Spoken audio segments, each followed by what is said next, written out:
Three,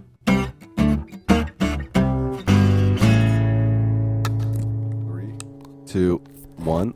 Welcome to the can opener. It's your boy, Evan Stoppelman. And in front of me, I have a very special guest. Cheers, brother. Cheers, man. Hi, guys. I'm Jacob. First time. What's your last name? Phair. Jacob Phair. Where can they find you on the? Where can they find me? Do you have professional social media pages? No, I don't at all. You can look me up it, if you want to look me up on Instagram at Jacob Phair. That is the name of me. You'll find some good results. Mainly me. On YouTube, if you type and OnlyFans. OnlyFans. Yeah, I don't want to see any hate. Come on, why you got to be like What's that? your Grindr bio? It's private. But it's no. You know what's funny is I didn't even know. That's the best answer. Private. No, I didn't even know Grindr was like a real thing until like really recently. What do you mean?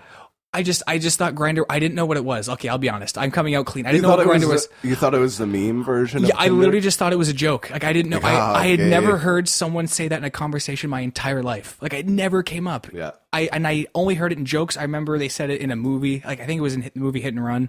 They made a joke about that, and I'm like, I've never heard context. I don't know. And then I just recently learned what that meant. Yeah, how isn't that weird? How embarrassing is that? Well, it's called 2019, bro. You got to be inclusive. I know. What are you going to be gay on Tinder? No, of course No, not. of course not. I was like, what? I didn't know they had that. I guess there is gay. I don't care. It doesn't bother me. I guess there are gay people on Tinder. There must be. Yeah, they match with me all the time. Oh no! That was my Grindr account. Yeah. Anyway, so you don't have a social media page? No, I do have Instagram though. You want to follow me on Instagram? Or marketing last year, bro. Yeah, I know. I don't pay attention. I didn't pay attention in that class. Are you kidding me? I don't even know what's going on in our current class. I have no idea. That class is ridiculous. Oh my god! Like I was saying, I question the educational institution a whole lot, dude. Yeah, especially in classes like that. When you pointed that out, you were saying it, and as you were saying it, I got your entire point because we were watching these kids, and these kids were performing a presentation in front of the class about a company that they had to do and talk about the internet usage, and some of them were borderline. Like, it was embarrassing. It was some of them were just they had no idea what they were talking about. And to be fair, the assignment wasn't very clearly outlined. It wasn't. No, it was. I blame the kids because of how inept they are at, I guess, talking. But they clearly didn't put in much effort. Well, it wasn't even effort. It was they just. I don't think they know what's going on. They have no idea what this is. I think half the time they're like, "This is class. Holy shit!" It's pretty ridiculous sometimes in there. Yeah. No. It was just, we don't, the fact, how much are we paying per class? Per class? Yeah, per class, how much are we paying? I know my tuition is $75 for one semester. $7,500 for one semester? Yeah, for one semester. For one tuition, for that's 5 class, for all my classes. No, it's not that much, is it? I thought it was $7,000 a year. Mine's I'm in the. Oh, you're in filmmaking. I'm in the film program. So we're at access to like a lot of film equipment and stuff like that. Like, expensive. Yeah. So I think that's maybe where the cost comes in. Yeah, actual equipment. Yeah, like real like professional stuff. Which is how professional do you get? Well, like a Canon C700, C500. I don't know any of these. No, they're great cameras, but a lot of people actually have a lot of their own cameras. Like a buddy of mine has got an A7 III. True. Or sorry, it's his girlfriend. Sorry. But they don't have the Red. No, the Red. I've never used a Red before. That's one camera I've never used. Thinking about when I'm thinking about like heavy duty equipment like that. $100,000 bad boy rolling out on that cart. I'm just, it's so scary to use that stuff. I bet, you dude. can't, well, because that's just the body. Think about that. So the body could be $100,000, but then you also need multiple lenses if you're using primes, and those can set you maybe $10,000 per lens, if not more. Right? Aren't the lenses the most expensive part of the camera? Yeah, they can get up there a lot. Yeah. Okay, so you are, what would you? How would I describe myself? Single and ready to mingle. Hello, ladies. No, I don't know. Sorry, I didn't mean to interrupt. What is the question? Yeah, no, that's pretty much the question. I don't know. Just some regular guy. Just some regular average Joe. I don't know. You know, every average Joe's got a story, you know? Yeah.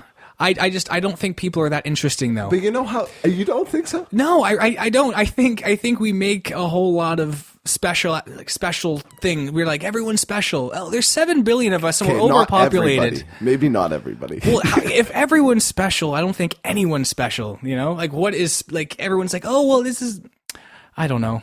People You know, that's a good. I think that's a good. I'm being kind of sarcastic right now, but there's some truth in there. If you know what I mean, there's a fine line. And it's like, what do you? And it all just goes. It's such a trippy philosophical and psychological question because it always goes back to, like, what is, how do you value yourself, and how does that reflect externally? You know what I mean? Like, what does special mean? Does special mean, maybe in grand sense of things, it means nothing? But then maybe when if you internalize it and think of yourself as that, yeah, I think because everyone's the hero of their own story, right? So you have to be. Of course. What else? What other story? It's kind of like everyone's living like you were dealt the hand you were motherfucking dealt, so you have to play that shit. Yeah, I think about that because if everyone's equal, it's like today's day and age, obviously, is just is insane. And I knew this nuts. It's hilarious. Like the shit I see in the news, it's funny. It's like I'm not even mad anymore. I'm past the point of getting mad and going to protest. I'm at the point where I'm on my couch just laughing of the world that I'm in. Sedated. It's hilarious. It's amazing. For all the wrong reasons, but it's definitely helping pass the time. Every time every time I go in the news, at least something funny is happening. Think about the uptick in comedy. If comedy was a stock on a stock chart, and as soon as shit started getting crazy, bro, boom, uptick. When Trump got in, you're literally up 50%. I've just been living in a life of just everything's funny. Everything that I hear, everything is just my God. And I think a part of it though is because people just get so like upset. They get so into like their beliefs, you know? You know, I feel like it's hard for us because we're younger. But when you listen to older people talk, they say the exact same thing. And that's when it's crazy when you see people who've lived their lives for 50 years and have lived through different eras of the world, and then they're conversating and they're like, yo, it's crazy right now. Yeah. That's when it's like hard to exist. It's almost hard to exist in that world of self-censorship. Oh man. Oh, I want to go here. Please. It's like we literally live in a world of self-censorship. It's ridiculous. That breeds like a dominance hierarchy. Because you want to be at the top of being the most moral or whatever, best person, or be the person to be the watchdog of. Like, I've never said a curse word. I'm like, what? You're a human being. That's bullshit. Like, people need to get off their pedestal and realize we're all human beings. And just because you're offended doesn't mean you're right. There's nothing about that your feelings trumps what is correct and what should be allowed and should not be allowed. Because offense is a very personal thing, right? Like it's like what I'm offended might not be what you're offended about.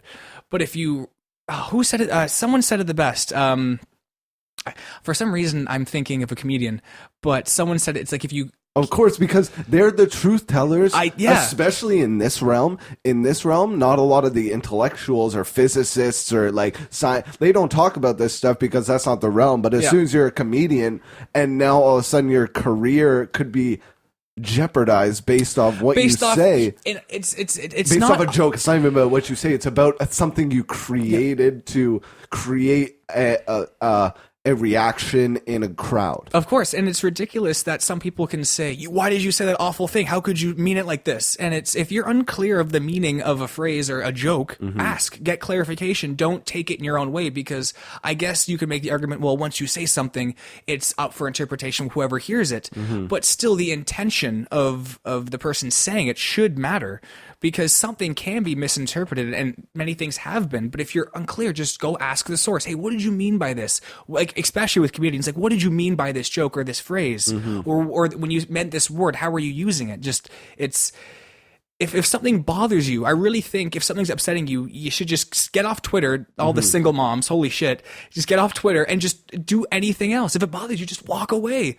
And I feel like having this conversation is so silly because I don't understand. But you know what else I think? It's like if you have an opinion that most people don't agree with, I've seen this reflection through friends in my life. And if you don't have an opinion that people agree with, then you shelter yourself in with that opinion because you can't share it with anyone else because of ridicule. And then all of a sudden, what happens then? You start trying to do it on your own without having a social circle that tells you, that supports bro, you, or go the other yeah. way. Like, you may be honest, you like think your own way, but not out of judgment. And then all of a sudden, you get caught in these, usually online, and then that's where the crazy motherfuckers come out. We were talking about school shootings earlier today. Oh yeah, that's when that shit comes out, when you're afraid to talk about your shit to other people and you're all isolated and you go on a crazy rabbit hole and it breeds it. And it's like the people who choose to like get offended and want to censor free speech almost don't understand that those actions are actually a causation of the isolation that happens to some people, and then you can have violence from that isolation. Yeah, and even in that case, it's like when someone is, say, offended by something, or I'm using such broad terminology or like examples, but like say if someone's offended or bothered by someone, and it's a touchy subject, and they attack and say, I want apologies, and I'm offended. What did you mean by this? Blah blah blah blah. You're bringing a light to a negative situation. Why, if you're upset by something that you think is clearly wrong, I don't understand how someone can think, if it bothers me, it must bother everyone else around me, so I must do something. This is and I feel like a fucking riot. Yeah, and I feel like I'm more or less talking in specific terms of like comedians, because I think a lot of them get so much flack these days. You know who Jordan Peterson is? Honestly, I'm not familiar. You don't know him at all? Okay, so he's a public intellectual, I guess. He's a psychologist. I don't know what classes he teaches, but he teaches at Ryerson. So he's a Canadian university professor that got like super fame because he protested the bills. There was a comedian that got charged in Vancouver because of a microaggression, because he referenced someone in the crowd as not their gender or something, and then he got fined. Is this true? Is this a real thing? True. This is real. And his career kind of blew up out of that because he spoke out against it. And then they started labeling Jordan Peterson as a Nazi or whatever. Like, these things that you support. I gotta look this shit up. Oh my God. You have... like right fucking now. You got a lot of digging to do. He's a very interesting guy, but huge story. But that's what's happened. Canada is an example Jordan of... Peterson? Jordan Peterson. We've talked about him a lot on this podcast, I feel. Oh my! I actually know who that is. Yes. I have seen videos of him. My God! Yeah, you've seen videos. But he's a big celebrity now, big personality. I've actually seen a couple of his YouTube videos. I think I just forgot his name just off the head. Yeah. I've also just done a lot of weed. So, but yes, I know exactly. And I actually love this guy. I've watched his videos, and a lot of my actual like opinions, it comes actually from him. Like I genuinely agree with him on many, not everything, of course, but many very smart guy. things. Oh yeah, I think he's fantastic. But that's literally his origin story, is the idea of someone winning in the court of law, telling someone that they can't refer to them as a certain gender, that's and then ridiculous. having to pay a fine and a judge supporting that. Yeah, that's silly. It's a degradation of free speech. Of course, I don't like how that happened in Canada either. Like, I know, that seems like something that might happen in the States, but I mean, up does here, it really? Look at Justin Trudeau, bro. I know. Does it really? But to me, I don't look at it like that. I look at it, that's just a really silly thing to happen. Like that is a ridiculous thing to happen, and I think why is that happening in my country? But Why? it's not that. It's ridiculous. I think it's ridiculous for so many reasons. It definitely is ridiculous, but it's like also I don't think insignificant.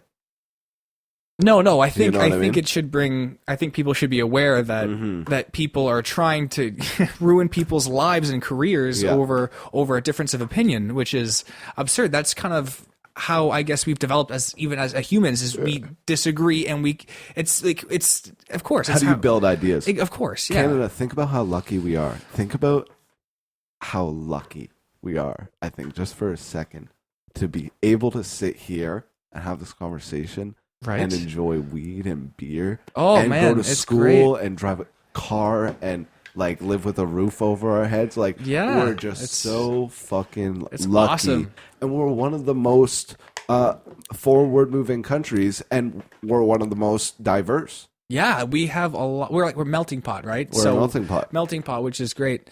But it's like through the exchange of ideas. Yeah. Like you get.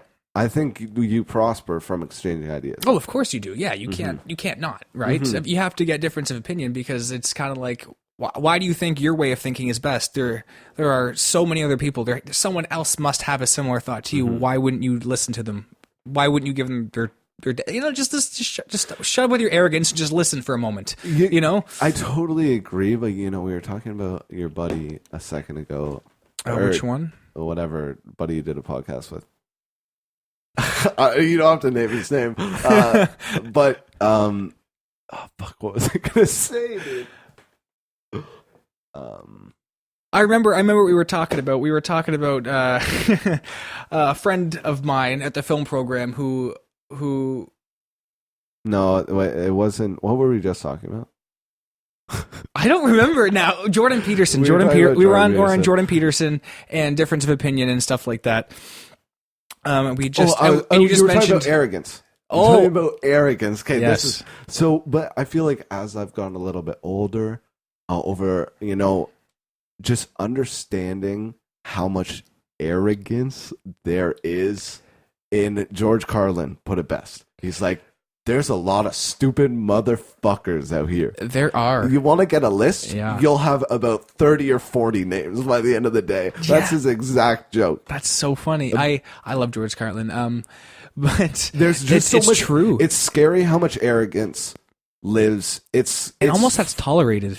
And it's silly. Because it's like built in, though. Yeah. It's like the arrogance is built in, and it's scary how much of arrogance is in power. Yeah, like if you don't know something, it's I feel like I'm using such easy examples, but it's the basics. If you don't know something, just don't be arrogant to ask or to say I'm not sure.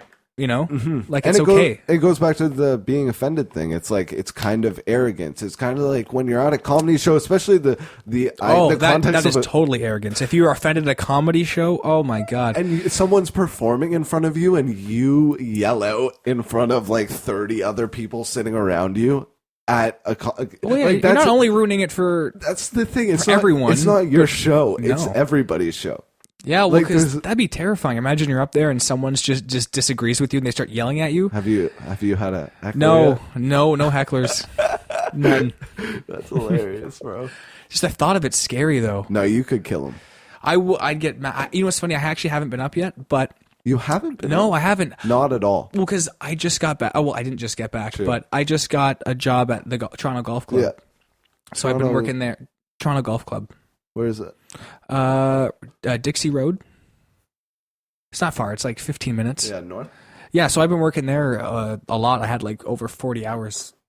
During a school week? Yeah. Well, I was on reading week, to be fair. Oh, true. But it did. Now I'm in real school now, so yes. True. Oh man.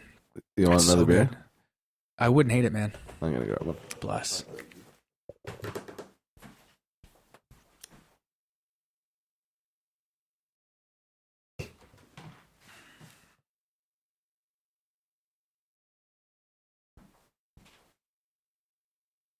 Oh, thank you, sir. Yeah, what were you just talking about? See, we should have done all that weed before this. Yeah, You're like, here, do more. It's good. The weed's good. I have the worst memory right now. I'm like, oh shit, he's asking me so many good questions. The weed's pretty good. And I have the mind of a 2-year-old right now. I'm like, fuck. What were you talking about? Being really high. Yeah, we were. Yeah, when did you start? Oh, when did you start in indulging in the devil's lettuce? Oh, the devil's lettuce. Yes, I know the day, time, and You know moment. you're going to hell, right? Oh, of course. What? I don't know which hell, though. Dude, imagine actually like burning for eternity. Think about how Yeah. scary that shit. Dude, if someone told them that and you full on believed them, bro, that would be the scariest. It would be very scary. Damn, I bro. think You get burnt once, you're like, I never want that. I mean, ever. like, I feel like the building that I'm in that is called hell would have a foundation, and I feel like the devil would want some water. So if I could somehow find that water supply, I think, I don't know. Bro, But you're really thinking this. yeah, well, because, I mean, hell or not, and it's all fire and flames and whatever, there's got to be some moisture. You just said something so profound there. I don't know how. What? Hell being like, you have to find the devil's water. You have Yeah. to, dude. That's something happened there, dude. Right? Yeah. I think that, and then you got to find it, and then Yeah, it's like a journey. yeah, and then you can flood the fucker's toilet. Why do you care? Who's gonna burn you for hell? Flood his toilet, and then you can run out and ruin some of his kingdom. I don't know what I'm talking about anymore. Yeah, what were we just? I don't know. Fucking up the devil's plumbing. That's my revenge. Dude, the devil definitely doesn't Yeah. shit. Send me to hell, why don't you? I'll wreck your plumbing. That's what I'll do. So help me God. Yeah, it's hard. You're not religious, right? You know what's Did funny you grow is up I religious? grew up Catholic. Yep. I grew up Catholic, but recently I've been kind How of Catholic. like I went to church You- like a few times. A few times, not Yeah. you weren't in every Sunday. Well, kind of- I've been baptized and stuff Me like too. that. Yeah, and I went to a Catholic school. True. Yeah, I went to St. Joe's. But we've talked about Catholic school on this podcast, especially Catholic school. You grew up in Ontario. Yeah, they didn't beat me or anything like that. They were kind of They nice didn't there.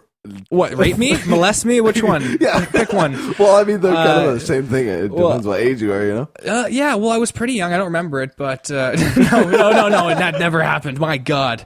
That's not funny. Who would make a joke about this? Not me. My No, God. everyone there was very non-rapey, so that was great. It was a great experience. Dude, I've heard similar stories, and I'm happy. Yeah, I mean, like it was. me feel good. I went to school at a pretty modern time, like 2003 to like 2013. It was me in that school, and Still happening, bro. yeah, it was a small town. Not a lot of rapes happened. Dude, that's where they all happen, bro. Small. I don't hear of much. I don't know. No, Maybe no one you're tells right. me. I got a big mouth, so I feel like I wouldn't tell me neither.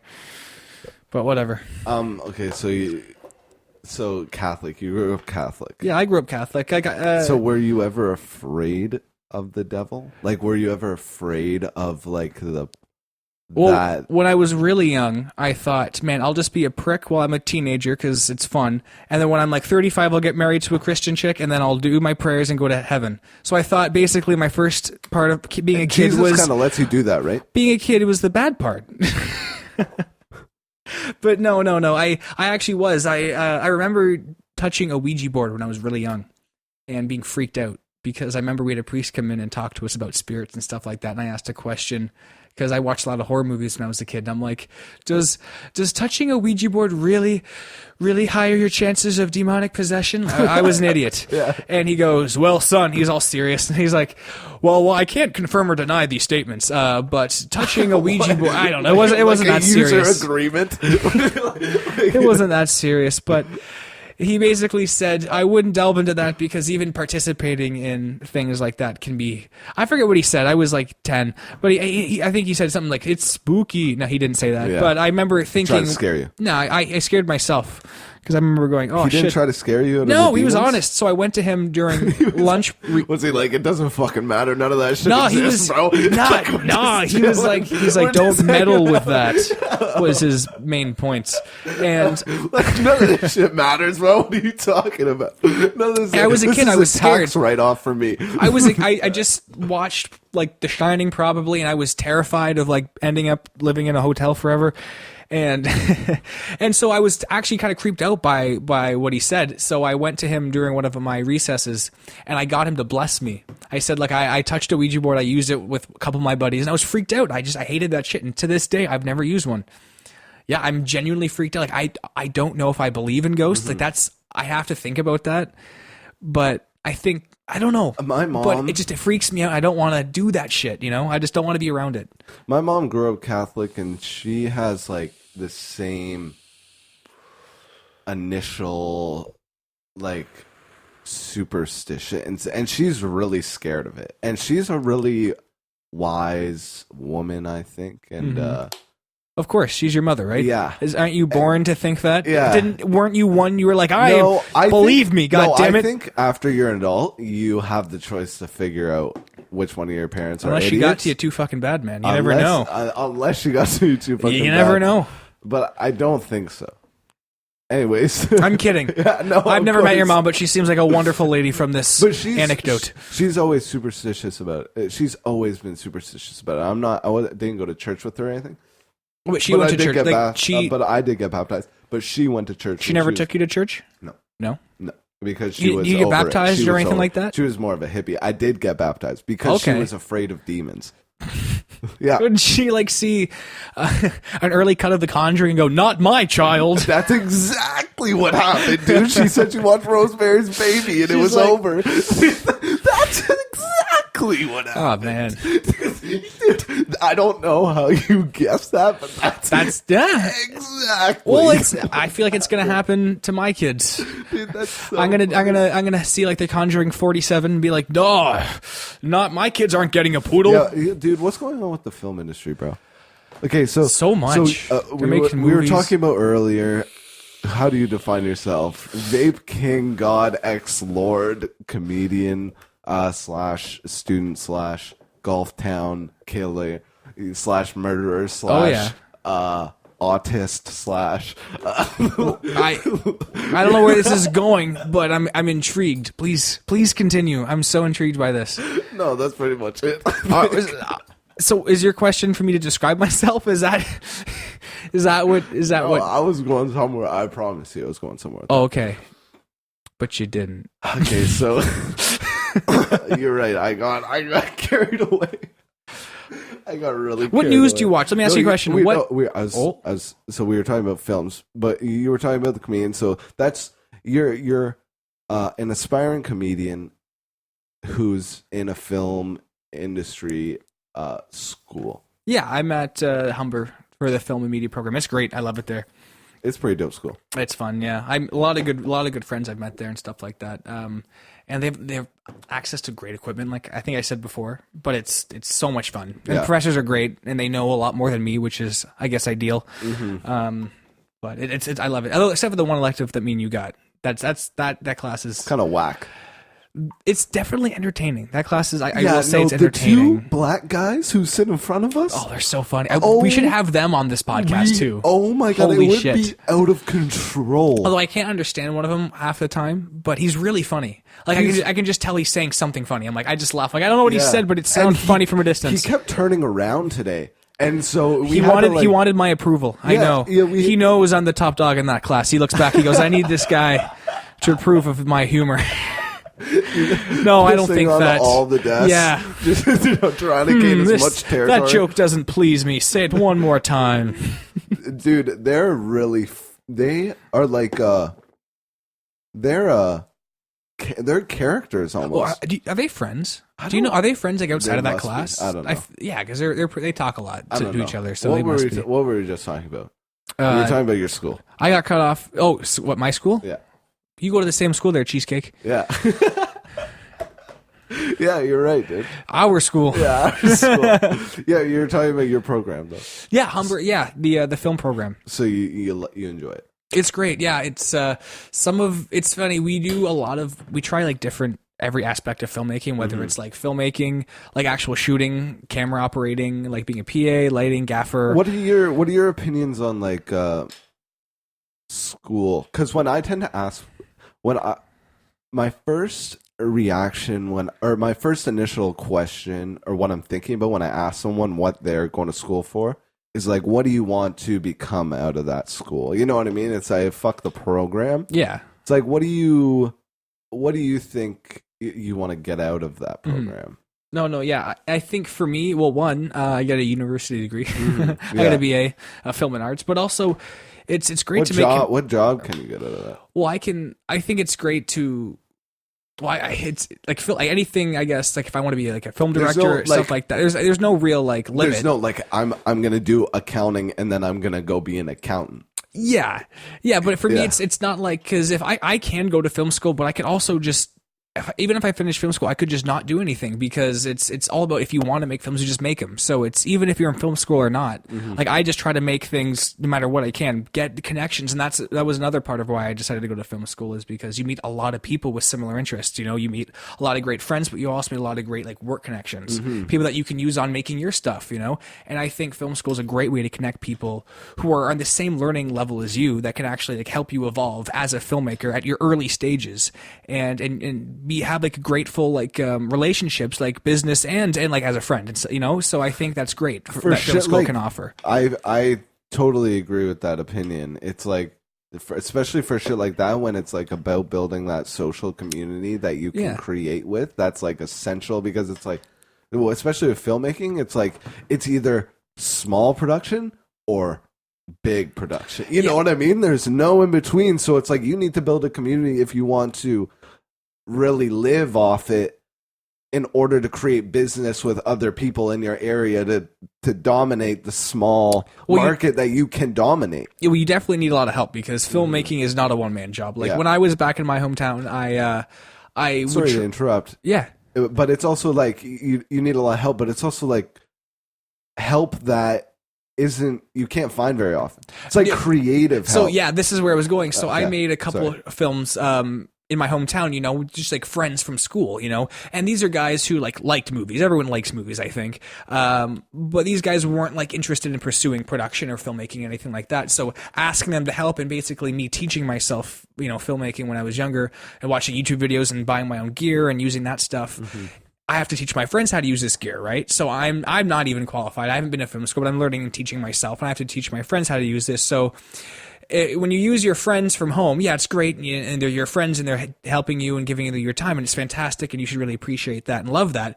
But you will get a much better product, and you will learn a lot more when you're working with people if you the same age, but like people who are in the same program, who have the same interest, and who are learning the same stuff as you. So even if you miss something, they can be like, "Hey, no, you should do it this way," and explain to you, so you can also be teaching and learning at the same time. You know, my buddy Chris Carnduff.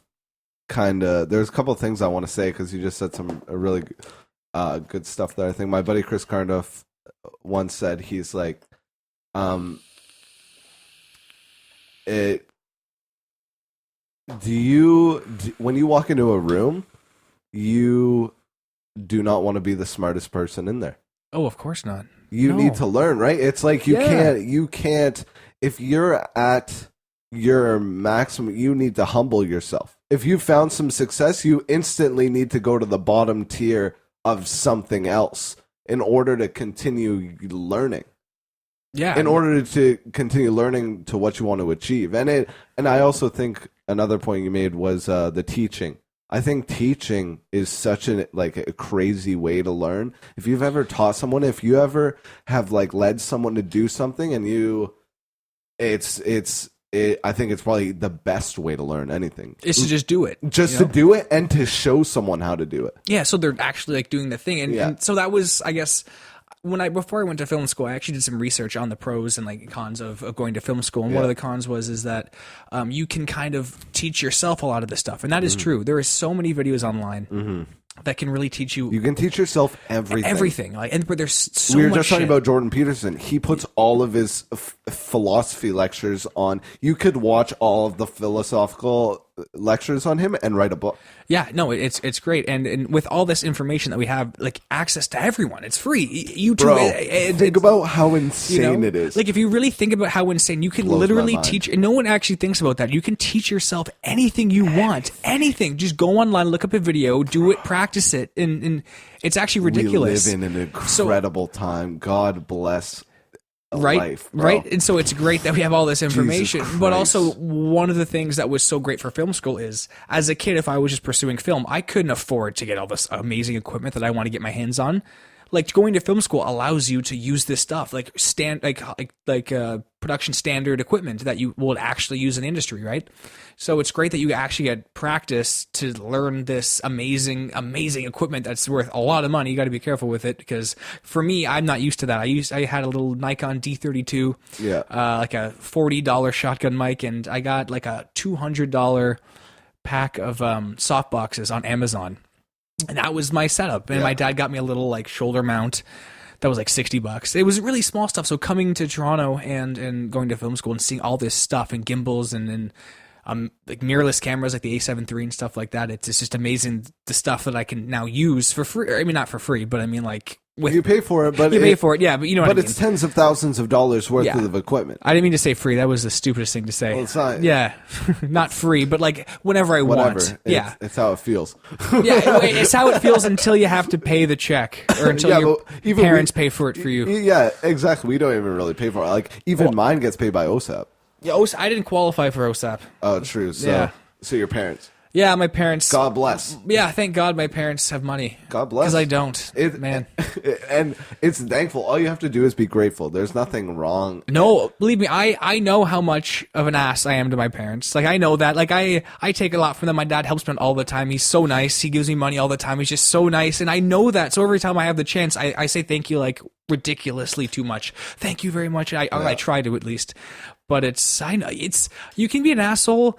That's fine. You're entitled to be you're not entitled, but you're allowed to be an asshole if you want to be. Just know it. Be aware. Don't be surprised when someone says, "Hey, you're an asshole." You can't be like, "No, I'm not." Well, you are. Just just be aware that you are. Figure it out. Yeah, just own up to it. But still, you can be an asshole. I don't care. Just be aware of it. Yeah, I don't know. So that's cool that I would agree with those points, and there's a lot of people who question ideas going into those industries. What do you think is like the future, and what gets talked about in your classes? What is the future of media and like film? Because it seems like the saturation of cinema, of film cinema, is started, or has been starting, and the uprising of YouTube is catastrophic. Like it's insane. Well, it's funny people just attention spans are getting so much shorter. YouTube was bought for $1.6 billion by Google in 2006, I believe. And they said it's now worth $600 billion alone. My God. In Google. If I was 7 years old again and I had $1 billion, I would have bought it. Yeah. Dude, I would have been right there with you, bro. Holy shit. That's a lot of fucking money. That's great. But it's funny is I think that with all this information or this entertainment that we have, like TV, YouTube videos and stuff like that, Twitch, everything like that we have, that we use all the time, that stuff that I didn't really use as when I was growing up, but I use now. I really think that it's making people have less attention spans. And it's in relation to films, like I see a lot of films that like are so fast paced or so quick, and it's not like one film use it as like a style. That's the style of the film. No, it's like I see a pattern of movies these days are just the shot lengths are just shortened because people think that you can only linger on something for a second and a half. And I'm like, it's disorienting. And it's interesting you say that, because what me and Jacob did, not you, Jacob Van Dyke, my roommate, we sat here and watched The Dark Knight probably 2 days ago. And I've been watching a lot of classic films. I've been watching a lot of Kubrick. You were saying that. Yeah, I've been watching a lot of even I've just been going back. I even watched The Matrix the other day for the first time. Ooh, Dude, that's a good movie. Good movie. Yeah. But even watching The Dark Knight, it felt weird at first transitioning to the style of movie it is, because it seems corny almost when you watch it. Just the dialogue, because like you're saying, it is that faster pace splitting of film compared to Kubrick, where he has drawn out scenes of just children biking through. It's such a different pace compared to 2001 Space Odyssey, where they're going for 20 minutes in this psychedelic adventure through the space-time continuum. I totally get what you're saying. And before I continue, but what did you think of The Dark Knight? Oh, it's incredible. Oh, okay, thank God. I thought that was like a reason why you didn't like it. No, but I felt that. God. I felt that watching it. I genuinely felt that, just because you said the pace of film lately. Yeah, so a great example, though, I think also is Zombieland 2. I just saw that, and people generally seem to like it. Like, I love Zombieland 1. Yeah, I love the first one too. I think it's I think it's going to be a classic. Rule 1: don't be a hero. It's great. It's so funny. Woody Harrelson, like That's a so much classic. chemistry with that cast. That's a classic. And but the second one, I didn't like it nearly as much. I know that it got good reviews, like on Rotten Tomatoes and IMDb and Metacritic and stuff like that, and people seem to generally like it. But I thought it was basically a rehash of the first film, and every problem I just said about films and their editing and how fast paced they are, and they're just go go go go, and they don't really leave time for scenes to linger. I felt that really prevalent in that film, and that's one of the biggest reasons why I didn't like it, among other reasons as well. It wasn't just that, but it was. I get that maybe the tone of the film was going for a fast pace, but everything just felt really artificial. You know, it felt like they almost put this film through like a processing machine, in a way. You know, it was so like go go go go go go go, and there was no time to breathe. And I feel like I might have to rewatch the original Zombieland again, because I remember it not feeling like the second one. Like, I get this plot similar where it's a road trip film and there's zombies and the same cast, and there's the second one's basically a retread of the first one plot wise. See, I haven't seen the second one, but as you're saying that, it's like we live in a world of sequels. Oh my God. Where are the original films, right? Like, what are like you said, you saw this movie, Lighthouse. Oh, that movie was fantastic. Was it Robert really good? Eggers. Oh, fantastic. So every issue I just stated about movies these days having really quick, go, go, go. The Lighthouse it has none of those issues. The Lighthouse, I think, is a near perfect film. It is absolutely fantastic. Shot in a 4:3 so is this aspect rare? ratio. Is this rare? Do you see well, movies? if anyone has seen a trailer or an image of the film, it is completely like unique. Totally. Well, they shot in 35mm on 4:3 ratio, black and white. And I mean, if you would just want to go at it simply, like, how many films can you think of in the theaters right now were in black and white and in that aspect ratio? I can't think of one besides The Lighthouse that I've seen my entire life in theaters. I mean, I'm sure there is. I'm sure some person's going to be like, actually, there was this, and I'm going to be like, okay, go fuck yourself. I don't care. I'm offended. Yeah, that was incorrect. I don't care. But The Lighthouse, though, it almost felt like an event. It did. Like, when I was seeing that film, it felt like I needed to see this in theaters. Event. And I feel like more cinephiles and people really into cinema are going to do that. I feel like mainstream audiences, I don't know how much you're going to react to it. Like, it's like the perfect place to take a chick. I don't know. That's a perfect. You want to go watch some classic if you cinema? It's fantastic. And a glass of wine. I know a lot of people, a lot of friends back home that would go see The Lighthouse and go, I don't know what's going on. I'm bored. This is weird, confusing. I don't get it. I hate this. Small town. And it makes town. shut the fuck up. Yo, me too, oh bro. Oh my God. I'm kidding. You know, but no, it's totally I grew true. Up, how what's your population in your town? I forget, but I think like under 50,000. Small. It's under. It's. I grew up in a town 20,000. I don't know. I grew up in a town 16,000 people. 16, yeah. It's small town mentality. You have to escape it. It's ridiculous though, because like it's a trap. Films like even like a film like Arrival. Have you seen that? Dennis Villeneuve. This is an alien film, but it's all about language basically. It's not an action film. You know, the trailer doesn't present an action film, but it's about language. It's aliens like invading Earth, and it's basically and it's they're here.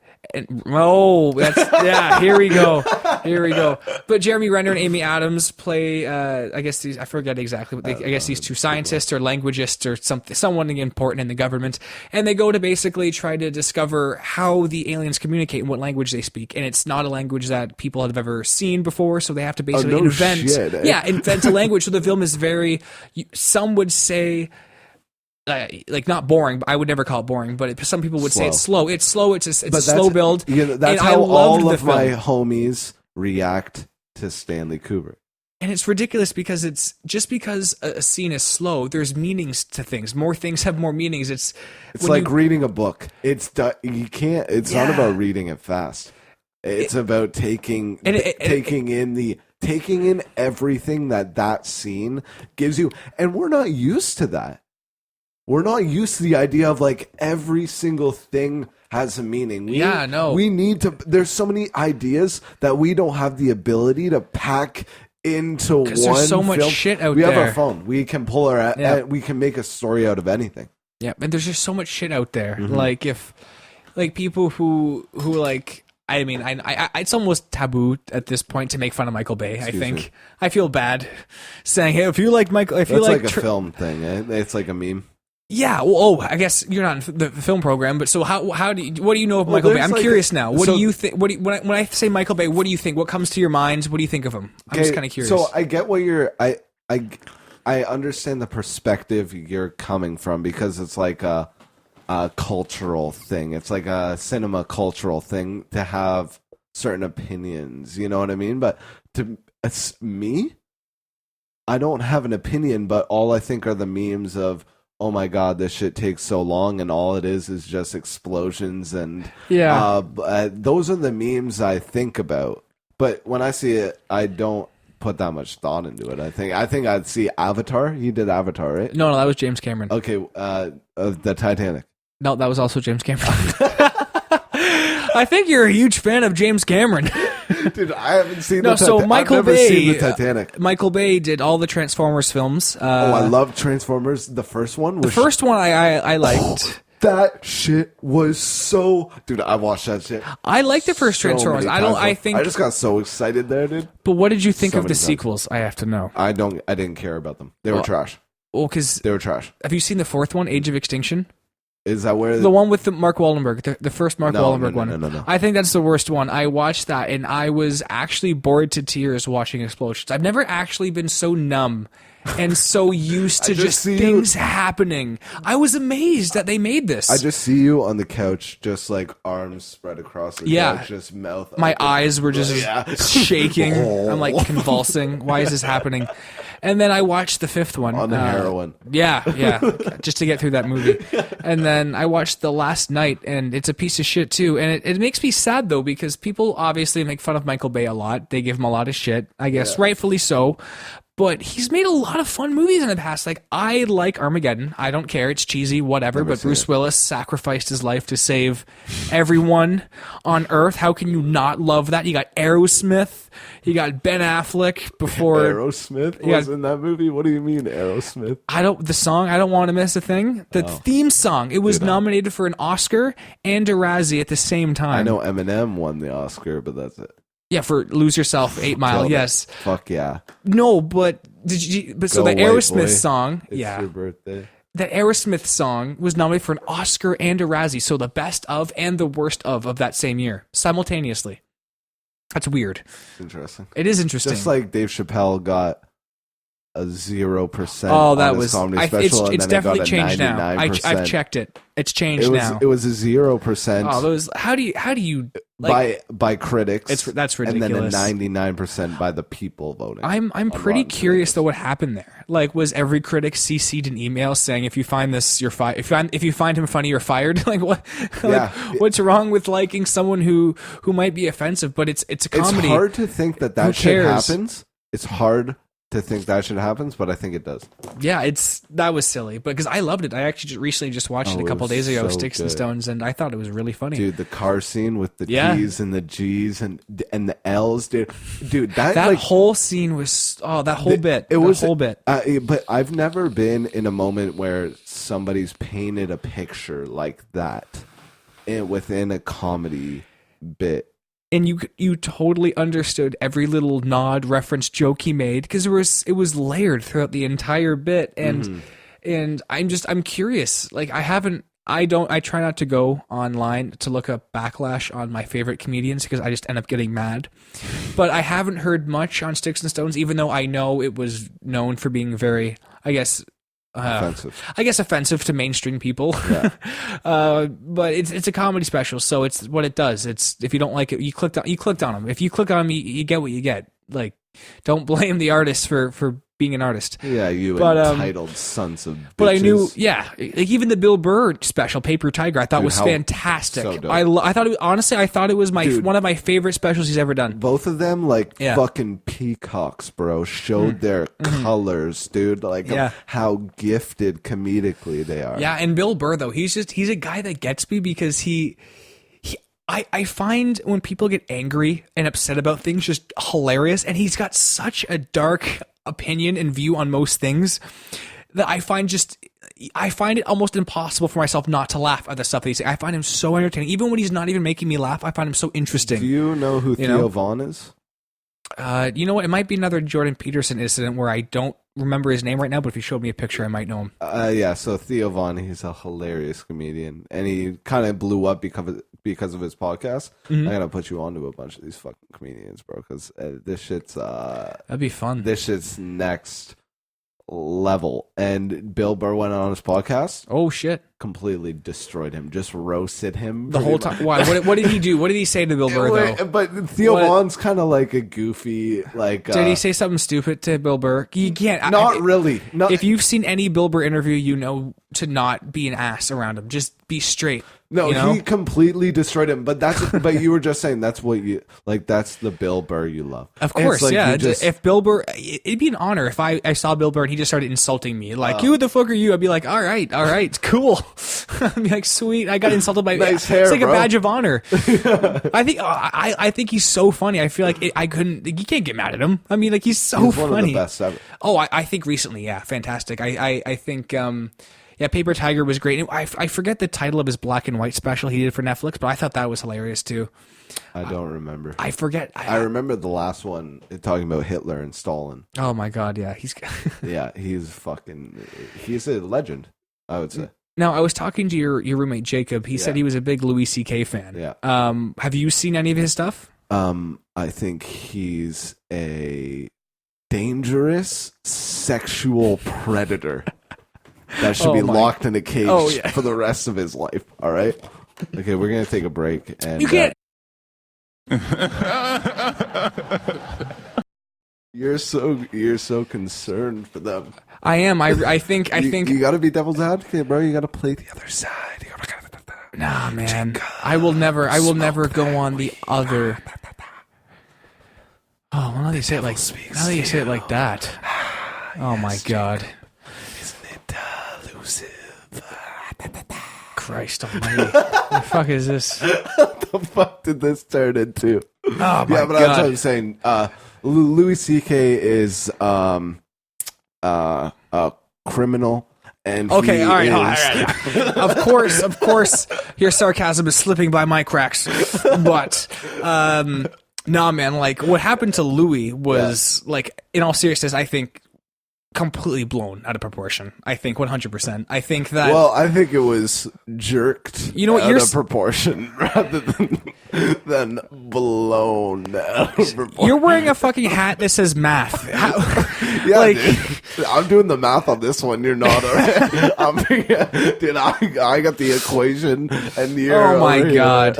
Philosophizing. I can't. Louis is my favorite comedian. He always has. I can't even joke about Louis. I can't. I love Louis too much. He honestly inspired me so much. I love Louis C.K. I think oh my god. Have you ever tried to call him and jerk off to him? Just for him? Be like, I'm doing this for you, I thought Louis. about that, yeah. Like, hey, Louis, like, number one fan, literally, okay? So, my dick's out right now, Louis. Right? Yeah, over the phone. And he was masturbating.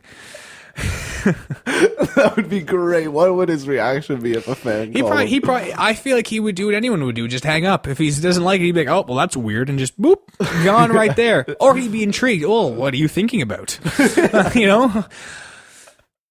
Don't get too violent out there, kid. But it was funny. We were talking about his other specials. And Now, have you I'm kidding, seen? of course. No, I know. I'm just fucking with you. But so, what specials of Louis have you seen? Like, have you seen any of his stand-up specials, like on Netflix? I couldn't name them. I've seen a ton of bits, and, like on YouTube and stuff. Like, you've seen like certain bits. The one about abortions. Either it's killing a baby, which if you look outside and you see the people with the signs. And I love how he does this bit. He goes, they think babies are being murdered. If you thought babies were being murdered, you'd be out there too, I assume. But the conversation comes in, if are they really being murdered? When does life really start? And then when is it ethical to terminate? And it's the way he says it is so funny. I love that whole bit. That was I believe from his 2017 on Netflix. Yeah. Genius. Oh, I love it. And I love his other bit. One of my favorite bits of his is, I forget from which special it was from, but of course, but maybe. And my favorite, he goes, of course slavery is the worst thing that has ever happened. With black people in America and Jews in Egypt, of course. But maybe every amazing human achievement was accomplished by using slavery. And I remember just him using these examples. I was like howling, like it hurt to laugh. It was like painful. Because there's always some sort of truth in there. Bro, there's it's always so true. There's some sort of truth. The more you learn about America, the more that is true. Man, the more I learn about America, the more I'm proud to be Canadian. God bless. Eh? I say that, but then I also might go to. I've also thought about going to the States after school for work, so maybe I shouldn't say too much. Yeah. So what are the conversations like within your program about work and about the future plans after that program? Do a lot of people say that they're going to go to the States? Well, we talk about that in class a lot, actually, about how a lot of people think you have to go to the States to make a lot of content, but it's. Canada now has got a great industry now with filmmaking. They're really developing it, and there's so many more opportunities now for people in Canada to make films. So I think that whether you stay in Canada or you go to the States, I don't think it really matters, because it's you're making films. Like, I assume that's the goal for every filmmaker, is you just want to make films, and if the more creative you can be, that's the best. But I feel like people think the money. I think people go, oh, I can make a lot more money in Hollywood. I can get hired by a studio and make $1 million. And if that's what you want to do, sure, go for it, But for me, I just want to tell stories that I think need to be told, and stories I need to tell to people who hopefully want to watch. Mm-hmm. That's how I see it. I don't really, it's silly because I'm not really, I hardly ever think about I guess you could say the money, because for me, I know that I want to make a lot of horror films. Mm-hmm. I have a lot of horror ideas, and I look at my favorite horror directors, like John Carpenter and Wes Craven, and even recently James Wan, and they stayed with horror for a while until James Wan went off and did Aquaman and Fast and Furious 7. But there's a lot of stories that I feel like should be told in horror, because horror now, I feel like it's in a very delicate state. I think we have really good films like The Witch, Babadook, Hereditary, films like that, but we also have so many shitty movies that I hate with a passion, like Ouija and the first Annabelle, and just the shitty movies where it's everything scary is all because of a jump scare, a 3-second boom, and that's the thing. Paranormal Activity that started Paranormal that, wasn't Activity. it? Well, I don't hate the first Paranormal Activity. Because it's a cult classic. That's what started it all. I like the first one. I don't like mumble rap. No, but you love the first mumble rapper. I know. Lil Wayne. No, I actually have never liked Lil Wayne. Okay. I'm weird, man. You can hey. It's true, but what you were saying, you said something about not thinking about money. I relate to that, because it's like, I don't do this podcast. I don't ever think about money. I don't ever think about anything, but it's like the process is so incredible that it doesn't even matter. But I think that's a good question to talk about when talking about going to the States, because I think that's a lot of people's incentive to going to the States is because they think it's more lucrative for them in the future. We were talking about how we were talking. Sorry to interrupt you. We were talking about arrogance earlier. How crazy, how much arrogance there is in this world. But the older I get to, the crazier the more I see people who base their lives around financial decisions. Yeah, well, it's and that's so unfortunate. But maybe we're also so fortunate that we don't have to do that. It doesn't surprise me though. it's at a point where it doesn't surprise me that people are like so obsessive and all like there was a show I forget on FX or Amazon Prime or something, but it was like a show about basically wealthy people and the obsession of money. And I forget, it just came out. Oh man, I wish I could no, not billions. That's the Paul Giamatti show or something like that. But there was this documentary show about billionaires, and it doesn't surprise me. Like, if you could have whatever you wanted when you want people look up to you, blah blah blah blah blah, wouldn't you want that? And I guess every human being go, well, of course I want that. But it's, you know who Jeffrey Epstein is? Man, you asked me a lot of people. I wish I knew all of these people. He didn't right kill away. himself. Like Kurt Cobain? No.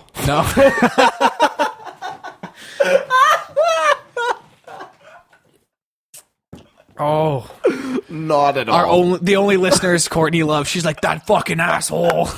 Dude, if that was true, we're dead right now. I don't know. That CIA is coming for us. Yeah, well, that's it, dude. It's a wrap. Courtney Love thing is dude, I have no idea what happened, but it wouldn't surprise me. I mean, no, but Jeffrey Epstein was that big news story of the guy, the billionaire who had the pedophile island, who was sex trafficking and molesting underage girls. Oh my god! You didn't hear about this? No, but if you were going to do it, I would do it on an island but too. This is a billionaire. Oh, that's awful. I guess if you haven't heard of this, you need to. I do see need to this. Look this No, you need to see this picture right now because it's hard to believe. So I've turned into a huge conspiracy theorist over the past year. Oh, is the world flat? No, not that far. No, I not did that listen far? to a podcast. Did you watch the show or the movie on Netflix, Beyond the Curve? No. I'm not watching a full Netflix documentary. I'll watch a 15-minute video. It's pretty ridiculous. The shit that I'm not watching a full the world is flat. Why? documentary. Because like it doesn't mean. Okay, so this is a picture of Bill Clinton in Jeffrey Epstein's Manhattan apartment that was worth $100 million. It's Bill Clinton in Monica Lewinsky's dress. Is this a painting? This is a painting. And Bill Clinton was friends with Jeffrey Epstein. He flew on Jeffrey Epstein's private plane back and forth to his island and to different fundraisers for the Clinton Foundation over 29 times. My God. Dude, this is a different world. This is the craziest news thing that happened. This happened recently? This happened 3 months ago. Jeffrey Epstein got caught. Jeffrey Epstein got caught, went to jail, right? Guess what? What? In jail. Killed himself. And so, like, I don't know the story, so the security cameras, you would think there would be security cameras. Such a high-profile billionaire got charged with trafficking young children. Isn't prison different for billionaires? It was a maximum security prison. Hey, guess what? Film wasn't working. Oh, okay. So the camera wasn't working. Just surprisingly, both the guards fell asleep at the same time. Okay. Now, I don't even know where the story's going, but okay. And he hung himself with a sheet that you can't hang yourself with. Well, that's designed in prison. There are sheets that are designed so you can't kill yourself. Oh my God. Is prison that awful? Holy shit. I've never been, but my God, that sounds awful. But this is, I don't know how we got here, but this is... I don't really... It's funny. I mean, it's a president in an address. But there's a different world. There's a different... George Carlin said it. He said, there's a big club and you ain't in it. All right? There's a big club and me and you are not in it.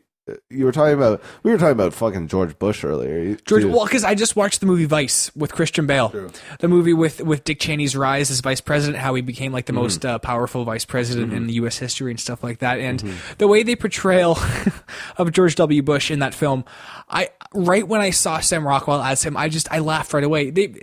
I never really followed a lot of George W. Bush. I don't really follow a lot of like older politics, but the way they portrayed him is just hilarious. Like I after I saw the movie, I went and looked up old like news videos and interviews with George W. Bush, and he's such an entertaining guy. He seems so silly. He's like, I mean, Such like a crazy motherfucker, knowing eh? I guess more behind the scenes about his presidency and who had a lot of the power. What was the movie about? Was it like a biopic? Yeah, it was like a biopic of Dick Cheney, True. his rise, and then he comes to meet George W. Bush. Sorry, one sec. Now we are. Yeah, we're recording.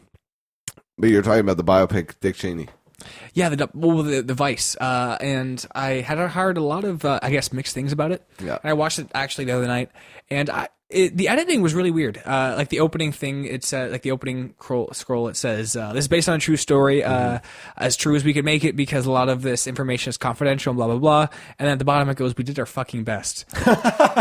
And that's so funny. It's funny, but it kind of took me out of the film because really? it really did. Yeah, because I'm like this. That was a weird. Because they were, I guess, the whole film was going for a more like, I guess, quippy, like more of a light vibe into Dick Cheney's life. But the editing and a lot of the choices, I guess, kind of threw me off. They tried a lot of jokes, because I know it's directed by Adam really? McKay. He's a Christian comedic Bale background. in a movie with jokes. Right? Yeah, he was. Whenever losing... I see him now, ever since I saw it, sorry to interrupt you. It's ever since I saw American Psycho, that's all I can see. That's all I can see. A murderer? Yeah, it's him like explaining the music behind. Like that's some of the best shit. That is a great movie. I do love that movie. I loved that shit. When I think of Christian Bale, honestly, I just think of Batman right away. It's hard for me not to. I can't. I'm just like Batman right away. Even after I saw The Dark Knight, I was like, I see him as a psycho now. Still yeah, Psycho. Yeah. I remember I've only seen Psycho once, and I remember watching it when I was like 15 years old, and a few years ago, and and I remember thinking it was so weird. You know, I remember, because I only had known Christian Bale from Batman. I grew up watching him as Batman, and I didn't know like he did this crazy movie, he was a murderer, but I was also really young. I didn't know. When I watched American Psycho, I was like, I'm a psycho. Yeah. I thought American Psycho was so funny though, like the way he's having sex with a prostitute, he's looking at himself in the mirror, like flexing, and I'm like, oh my god, like the arrogance in this character. He's so, but it's like it's so intelligent and so sleek and it's like so beautifully put. It's like they're so intelligent and sleek, these narcissists, until you get to those moments. Until you get to those moments of just utter where he murders Jared Leto. But it's like utter ridiculousness. He's looking at himself flexing in the mirror. And I remember the whole long sequence of him describing his business card and how he was like comparing it to his other business. And I remember that was such a good. I love that. Oh, he's got the white imprint, and I'm like, oh my god, that's awful. Do something about that. I got into it. I'm like, oh, he's got a better card than you, man. You better murder a bunch of people to fix this. I remember that was the one scene I remember from the movie the most. I remember that card scene of him just describing his business card and how he was intense, he was sweating, and he was all into it. Like, he's got a better business card than me. And I'm like, oh no, I guess that's a thing. I didn't know if people care about that. American Psycho? American Psycho. You should watch it. You need to watch it. No, I have. No, I've seen it. No, I've seen it, but it's but the card scene. It's interesting talking about these characters: George Bush, John Cheney, Stanley Kubrick. Ooh. Stanley Kubrick, someone who I was watching, a filmmaker who inspired me to watch more film because the depth of his filmmaking is so incredible. The scenery and the storytelling that happens within the picture, like every single scene, you have to scan it to make sure you catch every single symbol, because he puts symbols within the films. Well, like you've seen The Shining. Have you seen all his films? All of them. Yeah. Okay. So The Shining is my favorite. I think that was my favorite because when I watch it, it's like. When I watch it, it makes me I have to Google what a labyrinth, the symbolic ideas of a labyrinth mean. Like and I Google it, and when you Google the symbolic meaning of a labyrinth in Christian, I think it's ideology. It means that the labyrinth is like life, and we explore the labyrinth through life. And if you have a pure soul, then you get to escape the labyrinth. And if you don't have a pure soul, then you get trapped in that labyrinth forever. I didn't look this up. And if you watch The Shining, what happens in The Shining? What's the ending of The Shining? Jack goes insane, tries to murder his family, and then freezes to death. And within the labyrinth. And That's actually, the ending. That's the in relation to that, it shows him in the painting at the end, where he's in the painting with all the caretakers. So now he's part of it. But that is, he's trapped. That's hell. Yeah. Oh, yeah, he's trapped there. Yeah, I think that's what the ending means when he's in the painting and it pans out and he's always been there, you know? And even the other character says, "You've always been here, Mr. Torrance." And that's what you just said. That's him it's trapped terrifying. in hell because his madness came out and his soul wasn't pure. So he didn't have the ability to escape the labyrinth and gets trapped in hell forever. And but that film though, The Shining is the one scene that stands out to me. It's my favorite scene of the whole film is when he walks into the ballroom, and at first there's no one there, but then he walks in again, a little more, I guess, crazy, and there's just people there, and he walks up to the bar and he starts talking to the bartender, and it's that conversation that takes place for some reason just stands out in my head as one of those like interesting, intense conversations like I've ever seen on film, because they're essentially talking about punishing the murder of his family in such a weird, complex, and like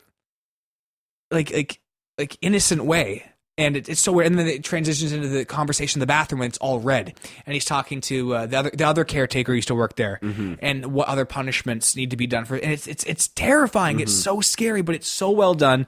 And it's, oh my God, I love that film, especially now that it's Halloween. I've been thinking about it a lot. I watched it recently. It's got to be the greatest film, or the greatest horror film, I think. That The Exorcist. I gotta watch it again now that I'm thinking about it. I watched 2001: Space Odyssey the other day, and that shit is amazing. Oh yeah, his whole filmography makes me jealous. I'll never be that good. My God. You never know. We're young, dude. It's interesting. It's so cool to be at this age. We're gonna be in control of the world eventually. You know, there's gonna be maybe you and not me, man. I'm gonna be watching everything happen. I'm gonna be like, hey guys, I'm just an observer. It's probably not true. It's probably not true because we're all gonna play a part. There's gonna be people. You're gonna take, if you continue whatever you choose to do with your life. It's not really a huge deal. Whatever you choose to do, but you're gonna take the place of someone who's in control of some areas, and you're gonna make your impact in that. You know what I mean? No, I totally know what you mean. And for me, I was just kind of more talking about like with people like I keep bringing back in. I could keep going right back to politics, and I feel like we're over that now. No, I'm with politics. Yeah, but I want to keep talking about The Shining. Okay, fuck The Shining. No, we talked about The Shining already. All right. We haven't talked about politics yet. Yeah, but so like it goes into like people. When did we talk about politics through this podcast? We haven't talked about politics. Well, we talked about George Bush, but that's deep state. That's conspiracy. So conspiracy. So you asked me a question earlier today, and I need to know. So what? Now I'm interested. I'm very interested in what you have to say. Okay. What is your opinion? What is your view on aliens? I'm just curious, flat out. Just, do you believe in aliens? What do you think? Area 51, all that jazz. I'm curious because we've never talked about this before, so I'm very intrigued how this is going to go. One more pull of the vape, of course, and we go. And I'm gonna take one too. Here we go. Aliens. They're everywhere. Dude, that's such a meme. Someone hitting a vape and fucking talking about aliens. Yeah. Like, that's... Okay. Aliens. Have you seen the U.S. military videos of the Tic Tacs? Well, I like Tic Tacs. I use them often, but I haven't seen much videos on the internet or on the. Okay, so there's a U.S. military video. Joe Rogan had this guy on his podcast, and they find these Tic Tac things, and they say they're about like 9 meters long or something, and they have them on video, and they kind of float in air because they have infrared video. I'll pull it up in a sec, and. I'll pull it up right now. So they have infrared video of these things that are flying over the ocean, and the U.S. Army and the U.S. Navy Can't identify them? has been saying they've been seeing these things since the 70s. Oh. And this has been classified information, and they don't know what they are because they have infrared signals on. They have an infrared video. You know what it Yeah, an infrared. I know what you And there was this guy on Joe Rogan's podcast talking about how if you have like a jet, bless you, Thank you. or a helicopter, a jet or a helicopter, you would see, or some sort of like something powering an engine, you would see exhaust coming from it from through an infrared signal or through an infrared camera. And there's no exhaust, there's no nothing, and it's just a hot thing floating. Tick tack. And there was also a documentary on Netflix, Bob Lazar. Yeah. Did you watch that one? Because Yeah. I watched that one. I found that one pretty interesting. Okay, we'll watch this. I have it plugged in so we can. Here, one sec. I have it plugged in so we can listen to. I'll turn it towards you. Yeah, one sec. So good. Can you hear it? Yes.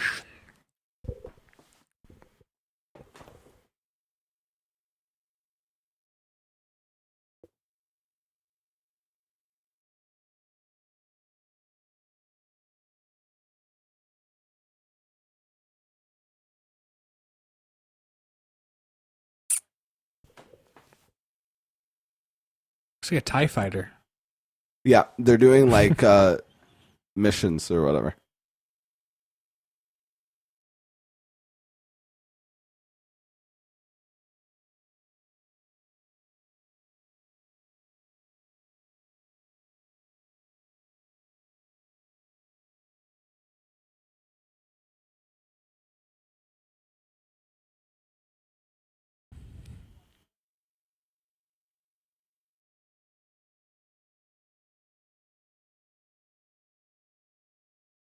And they changed the name of UFO. You hear what he just called it? Alien, whatever the word he just called it, they changed the name of UFO. What's wrong with UFO? I thought it was pretty self-explanatory. It's called misinformation. Yeah, unidentified flying object. Mm-hmm. I like that way.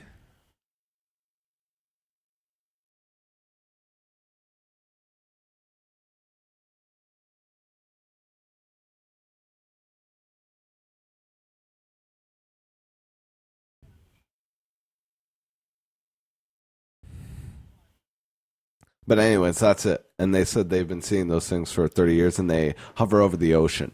So what do And you Bob think? Lazar, you were talking about Yep. Bob Lazar. Bob Lazar talked about an anti-gravity propulsion. Yeah. So anti-gravity propulsion would mean you would like pull gravity in order to project yourself through time and space. Technology that we do not have. And this is what we just heard on CNN. This is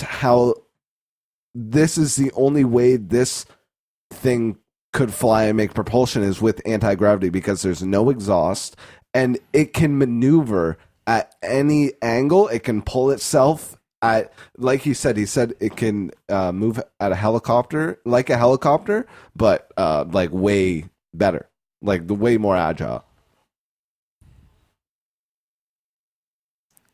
Now, do you think? So that's my opinion. So what? So what is your opinion? So you think something's out there? You're not too sure what, but you think definitely there's something mysterious to be discovered.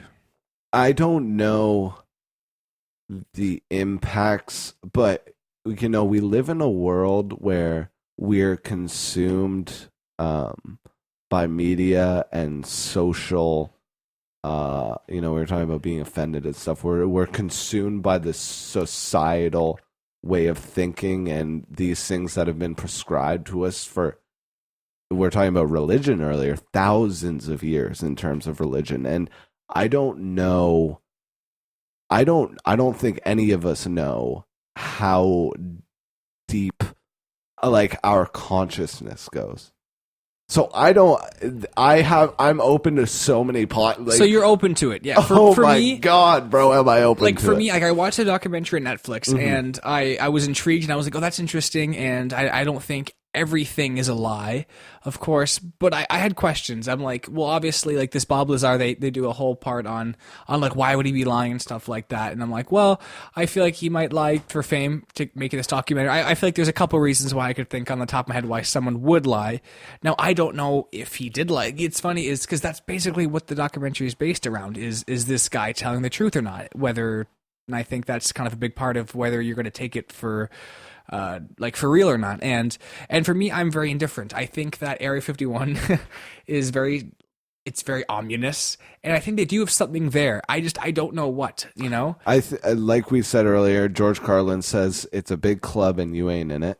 And Yeah. I really think that we are, I'm starting to believe this even more and more with all my heart. We're a bunch of sheep. And we just live in this thing that's created by these people who have bought and sold these pieces of land long times ago to corporations, and the idea of selling our hours for dollars at a time is a strange, it's like you talked about slavery. And I thought I made a joke about slavery. Yeah, exactly. I think I made a joke, or I quoted a joke about slavery. Yeah, it was something crazy. Something just awful. But it was all birth. But it was birth.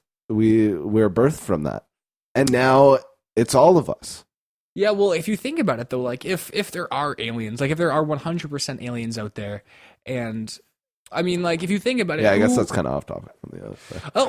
Only a lot, yeah, but so no, but I think these secret groups might have ancient hidden knowledge that comes from.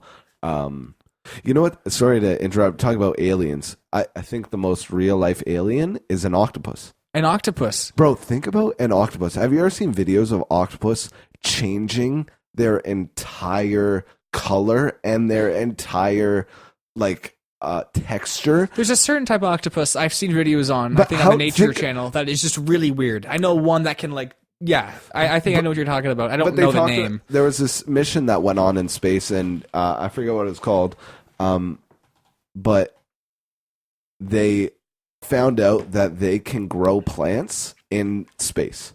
Plants can survive on space. Of course. I saw Matt Damon do it for 2 hours. Okay, so with poo. Before that film, or after that film, they actually figured it out. So that's the idea of an octopus being an alien from a meteor. There was life that stemmed from a different cell that came from a meteor that survived on water on this huge meteor and landed the ocean. And there's because they have such a different genome than everything else. That's a cool thought. I've never thought about that or known about that. Well, that's interesting. I forget what the term is called. I forget what the weird. yeah. Odd. Frightening. When you see them. I don't know about you, but they scare me. Yeah, they may not be always they're so big. smart too, though. Yeah, they're weird. They're floating. You're like, and there's stories about them me. Crawling through different things and escaping. Well, they got so many hands. I just think they're gonna pickpocket me. They're gonna be like, "Hey, how's it going?" They'll be high fiving you, "Hey," and then one hand's gonna slip down and take your wallet out. That's why I don't trust them. I don't trust octopuses, people. I'm taking a stance. I don't trust them because they are the master pickpocketers. Okay, that's why I don't like them. I don't like octopuses. Yeah.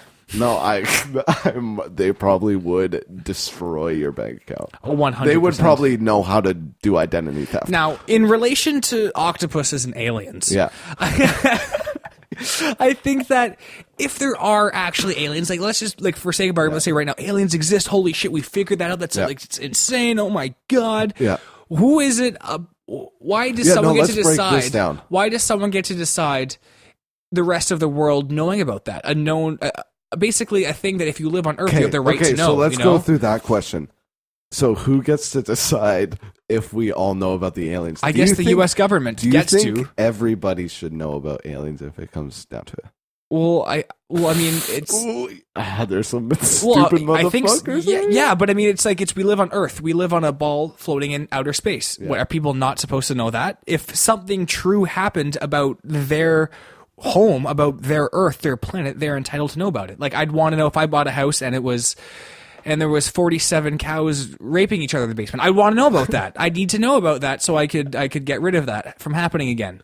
Yeah. If I was told that aliens existed, I'd be like, I want to know about that. of course. I'm a human being living on Earth, but I get how they're like, well, we'll cause mass panic and war and things, but I don't know. I don't know that much about the aliens that may or may not exist, and if they are friendly, sure. But if they're going to blow us all up, if we somehow know about them, so that's then another maybe question. not. Well, that's another question. What would they be doing?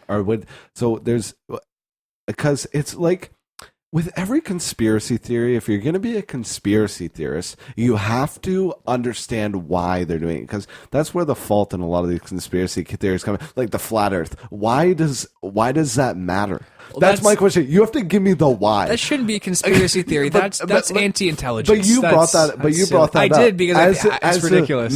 As a meme. Yeah. But like, why would what were we just talking about? Aliens, flat Earth. Aliens and flat Earth is keywords. Aliens, yeah, that's what you want, right? If someone asked you what we're talking about, you'd want the key information. Aliens. Yeah, like what were we just doing, man? Alcohol, cup, drink. Oh, now I know. See, it's much more. It's very helpful when people talk like that. God damn it. Aliens and flat Earth. So yeah, why are the aliens here? Would they be viewing us just like because we're like cool and it's like, oh, this intelligent thing is kind of doing its own thing and figuring and building shit? I'll be honest. Or is it? Hey, wait. Let me go through so it's either to view us or are they sucking energy from us? My God. So, you should write a novel. This sounds scary. Mining, they want gold. You know what I mean? Sure. But why or why else? Honestly, I have no idea. I have no idea if aliens are here. I have no idea why they're here. I don't know how I would know that question. But if you're asking what are some possibilities of why they would be here, I think natural resources is a reason. I think maybe just exploring other worlds. Because, I mean, if we had the technology, I'm sure, hey, look, there's people over there. Let's go check them out. But we do that even with, like, anything in a cage, too. Yeah, but also, if there were aliens and there was intelligent life, why not just come and say hi? Why not just float down? Hey guys, we're aliens. Let's not make this a weird thing. Let's not pretend like it doesn't exist. Just come down and be like, hey, we're aliens. We live all the way over there. We have better technology than you, and we're not going to kill you because why would we? If it was like that, sure, but we don't know. What if the aliens want to come and just take everything from us and destroy us? Maybe they've floated around to other planets and realized that if they've introduced themselves to other life early, then it doesn't work out. Like, you have to let them. Yeah, maybe they watched the movie Paul and they got really offended by our interpretation of them. They're like, and they go, we hate Seth Rogen. They're just a species of things that just don't like Seth Rogen, and they were really offended. Dude, if they didn't like Seth Rogen, we'd be so fucked. I know. I love Seth Rogen, man. Like imagine if every alien that might or might not exist sounded like Seth Rogen. That'd be amazing. It's interesting to think about how many fucking Canadians are popping. There's so many Canadians. Specifically with aliens. Well, maybe illegal aliens. Illegal Canadian aliens. Yeah, the new show on TLC. Just a white mom going shopping in Detroit. That sounds like a real show. Yeah. That's what the sad part is. That sounds like a real show that TLC would make. Yeah, dude. What did you? Okay, so do you need to take a piss? I need to take a piss. Only a lot, yeah. Okay. Let's do this. Let's pause that. But do you need to rip a bong too? Yeah, talk me into it. Okay, I'm gonna do it too. Okay, pause it. Are you gonna piss first? Or you want me to piss first? Okay, go for it. Oh, this is fun. This is great. Illegal aliens. Illegal aliens. Build that wall. Oh my God. Are we still talking about this? Yeah, Canadian politics. That's kind of what I was going to ask you about. What did you think about? So recently, for the can opener news, I should be getting to it. Canadian election happening, and Justin Trudeau gained a Liberal minority government. And what do we think about that? I don't really care, to be honest. Me neither. It doesn't really bother me. Nothing changed. To be honest, I don't really care who's in, man. I mean, I'm in Canada. I'm in a pretty stable country, no matter what government's in. It's pretty incredible, eh? It is, yeah. And I mean, like, I get how people can hate him and love him. Yeah. I get both sides, but I find it so silly to be so aggressive about it and to think someone is so wrong and so right. And to me, I just kind of stand back and I didn't vote actually this election. I wish I did, but I feel like if I have the right to remain silent, I have the right to not vote and to judge whatever the hell I want in this country. Yeah, that was George Carlin, wasn't it? I made that up. Oh, really? I did. If I have the right to remain silent, I have the right to not vote and to complain, something like that. I don't know. George Carlin had a bit. He was like, if you vote, then you have. If you don't vote, you have no right to. If you vote, you have no right to complain. Ah, there we go. I like that. Yeah. If you vote, you have no right to complain. I didn't vote for the country I'm in, so I can complain because now I know I should. No, I don't. You didn't vote? No, I didn't vote, and I do wish I did because everyone in my life told me I should, and I'm for some reason I feel like it's very important because everyone's telling me it's very important. But were you not into it? No, not really. I didn't really care that much. Yeah, I wasn't too worried. I wasn't too like, oh no, they're getting in power. I was like, okay. Like, doesn't really affect my life that much. I mean, taxes might go up 1% or 2%, or something small might change. But I mean, at the end of the day, I'm still living my life, and nothing's changed since I've been alive. Yeah. So I don't know. I mean, I'm pretty happy with my life so far. I feel like people get so into politics and they make it a game. You know, like go, go, go. And I'm like, politics is a very serious issue, and I almost don't want to participate in people who treat it like a fucking game. You know, and that's most of society now. And I'm like, I whatever. It's not for me. I'm trying not to be a very political person, even though I do have very strong political views on things, which is, I don't know, weird, but it happens. Yeah, no, I don't like the whole just like pick between different people. Yeah, like I did a test where you answer like 100 questions and it tells you where you lie, you know, politically, like on the political landscape, like on the scale. And I lied like right between conservative and liberal. I was so in the middle. There was like, I was like, oh shit, I'm so centralist. And I'm like, I don't know if that's good or bad or what are people going to think about that. But again, I didn't really care. I was like, oh, I agree with some of the things they say, some of the things they say, and all right, whatever, you know. And like, it's kind of hard for us because I'm in the same boat. It's like kind of hard for us to be able to find our space in the political ideas because it like doesn't exist.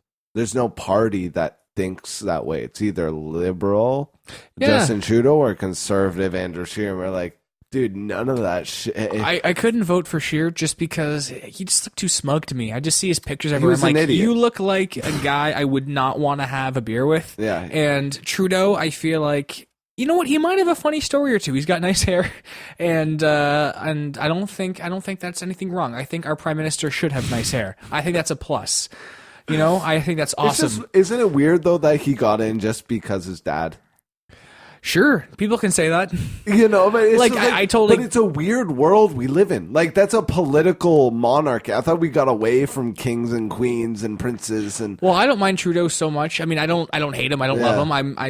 I think it's whatever. But I like that. I mean, marijuana is legalized now. I think that's a big step forward. I think that's great. And it was funny is if you asked me that question in high school, though. Sorry, I don't mean to interrupt. But if you asked me that exact same question in high school as if I thought weed should be legalized, I would have said no. I was really against drugs. Really? I was so against it. Yeah. What do you mean? What do you mean high school? High school is a long period of time. Probably to like grade 10. I was really against drugs. And then you drugs, turned into weed. a stoner. No, it wasn't even that. My opinion slowly changed, and I slowly started being, I guess, exposed to it. But it wasn't just like I was doing it, so I'm like, oh, it's cool now. It's just I really had a different of opinion. I'm like, nah, this isn't. Was it the Catholic in you? It might have been. It might have been the Catholic, but also my dad's a cop, so very, very wrong. Scared. Yeah, scared, but also like I was taught very wrong. But as I kind of grew up, I realized things aren't as severe as people let on, including sometimes your parents try to make you a good person. And my parents did, and I appreciate that. But I think that maybe once you understand the world is bigger than your parents, the world is a different place. And so I realized that people do smoke weed. It's not that big of a deal. It's there's not a lot of like, you can't OD from weed, you know, but you can definitely drink yourself to death or get in a car and kill yourself. Yeah. But you can also do it with weed. There is pros and consequences to weed too, of course, you know. Bro, you could be scared that the cops are going to be coming and you're a perfectly fine citizen. That's what weed will do. Yeah, but I think you're so scared. And I think back though with how against weed I was at the time. Yeah. I was so against it, and I look back and I'm like, God, I was kind of an idiot. I was young, so I can give myself that benefit of the doubt. Because I was young. I was like 15. 16, and then of course I'm going to be an idiot at that age. Everyone who's that age is an idiot. I mean, what do you know? You're 15, 16. All you're doing, you don't know anything. You're pretty much just repeating what your parents. You see one thing on the news, you go, "That's what I think." Okay, I think that thing, and you're like, dude, maybe live more years and then have an opinion on things. And that's what happened to me. So I went from going, no, because that's how I was brought up. But after I kind of realized more about, I don't know, like how society works and people and how it's more common than I think, and the actual side effects, I learned more about it. I go, it's not as severe as I brought. And now I'm kind of more of an advocate for. I'm very glad that it's legalized. Dude, I think it's a great thing. Think about retards who thought that society was going to collapse as soon as think about a year ago it became legalized and we are a perfectly functioning society. Well, of course, because obviously. Well, think about it. People are going to smoke weed regardless. Do you think a law is going to change that? It's not going to change anything. It might change where the money's going. And I think that's the big conversation of where the money goes to criminals or the governments. But I don't think there was any conversation. See what's happening in Mexico? No. I don't listen to the news as much as you do, apparently. My God, I watch too many movies. I just saw The Lighthouse and Zombieland 2. Mexico, so El Chapo's son got captured in Sinaloa, and there was a full-out military battle in the streets, and the police had to let go El Chapo's son because the cartel brought trucks with miniguns on the back. Shit. And it was a full-out military... Like, they fought the police, and they had to give up El Chapo's That's son. Scary. Wow. Dude, the world's a fucking crazy place. Like that, well, I mean, that's insane. Imagine just walking outside, getting your milk of the day. But what is that from? What is that from? What is that from? War on drugs. We were just talking about weed. What is that from? Motherfuckers mowing people down in the middle of the street. So the police were like taking his, what was it? His son or daughter? What was El Chapo's son? His son got captured. By the police? By the police, and the cartel came out in the street and started mowing police down. Well, that shows you who's the real authority there. You know what I mean? Like, who's really, like, holy... If the States doesn't even have it. Federally, in the United States, it's still criminalized as like a D... Oh, yeah. D2... Yep. It's a D1. It's in the same category as, like, heroin. That should change, in my opinion. I mean, I don't... Of course. But and then that's when it gets... We were talking about George how Bush. Many states we were talking now? about motherfucking conspiracy theories. And we were talking about who's in power. Who's in power that wants those cartels to survive. Who's getting that money? Who the fuck is getting that money? Fuck you, all you motherfuckers. I'm no scientist, but maybe the cartels would get some of that money. And the politicians who want these laws in place. And these billionaires who make business with these motherfuckers. I don't ever got that. If you were a billionaire, why would you go do business with criminals? If I had $1 billion, man, I'd just go live on an island somewhere. You know how the United States was founded off slavery and opium trade. And sea crab. Drugs, maybe a little bit of sea crab. Well, because they have a lot of shores and I like fishing, so I thought I'd bring it up. But drugs and slavery. Yeah. Drugs and slavery, those are heavy things to bring up. Dude, but those are the good old United States of motherfucking America. And then what's Canada? Maple syrup, snow, and weed? I think that's pretty good. Yeah, we kind of got like that slavery dividend, you know what I mean? Well, we just beat the shit out of Native Americans for 40 years. That's kind of what we did. Dude, do you have any Native friends? I don't know. I might have someone who's like part Native. My old boss was part Native. I have a good Native friend, and it's like crazy. Do you ever think about what's your genealogy? Well, my mom's side is Guyanese, and my dad's side like African. Honestly, really? I'm not too sure. I asked my mom once where Guyana was, and that's in Guyana. Africa. Yeah, and I learned it on River Monsters. Africa. Oh my God! You're African. And Irish. My grandfather. You're African and Irish. Yeah. So you're half black. Yeah, I can say the N-word now. Yes, I'm allowed to say that. Dude, are you Logic? No, That's I could why be. You No, like Logic so people much. think I'm Italian because I'm just slightly more and tan. you had an Italia thing in your car. No, that's totally. No, my uncle got me that. And is he Italian? No, he just thought. Well, you can't buy things because they look cool these days. Dude, just because I'm not Italian doesn't mean I can't buy Italian dice. They look cool for my car. It was my first car. Yeah, are you Italian? No, I just have the dice. All it says is Italia, and it's the flag on the dice. No, I'm not. I'm not Italian. I think it'd be cool to be Italian. I feel like I'd automatically know. I'd automatically have a fat mom who can make me spaghetti every day. That'd be great. Dude, the meals would be so Like just good. watching Goodfellas makes me want to be Italian because I'm like, they eat like that every day. Oh my god! I want to be the serious motherfucker like De Niro in that one long scene when he's leaning against the bar, just thinking about life. But things. That'd be the best. Dude. You know, have you been anticipating The Irishman coming up? The new Scorsese film with De Niro, Al Pacino, and Joe Pesci coming out of retirement? No. My God, I am so anticipating that film. Oh yeah, you saw the Joker. I still need to see the Joker. Oh, the Joker. Different film, but Joker was fantastic. I love dark. I love deep Loved and dark. it. I love. That's where I breathe. It's That's funny. where the deep dark. Find me in the deep darkness, boys. All right. If you ever want me, I'm in the fucking And people depths. don't like that. People have there was a backlash of the dark kind of superhero films. And when people there's the argument DC versus Marvel. That's the thing people like to argue. And for me, I've always been DC. Like I love Marvel, but I personally like DC. Even some of their bad films, I think DC's bad films I enjoy more than Marvel's bad films. If 40's listening, he'll Yeah, like but that. when I think of my favorite superhero films of all time, I always lean to DC. I think of Dark Knight, Batman Begins, The Joker, all happen to be dark. All Batman. I also All love Batman. Watchmen, maybe more than I should, but I think Watchmen's really good. And I also like the first Iron Man. I think of Spider-Man 2. I'm just thinking of my favorite superhero films of all time, and I mostly name DC films, you know. And I think that's because they more or less they take real stories and they have grounded in dark storytelling really well with Christopher Nolan's Dark Knight trilogy and Todd Phillips' The Joker, all It's gotta Batman be stories. Dark. It's got to be dark. Yeah, I don't really care if it's dark or light. Just make a good movie, and Yeah. and I actually enjoy darker films more than that's just about me. My favorite films are like Seven, Fight Club. I really like dark, gritty thriller, Silence of the Lambs. And a lot of horror films. Like I like the first Saw. Some of the sequels obviously are silly and cheesy and all that shit, but sometimes they're fun. Watch it on Halloween. You know, Hereditary, movie that I love. The Shining. I tend to more darker films. Like Nightcrawler is another one that I think is a fantastic fucking movie with Jake Gyllenhaal. Have you seen that film?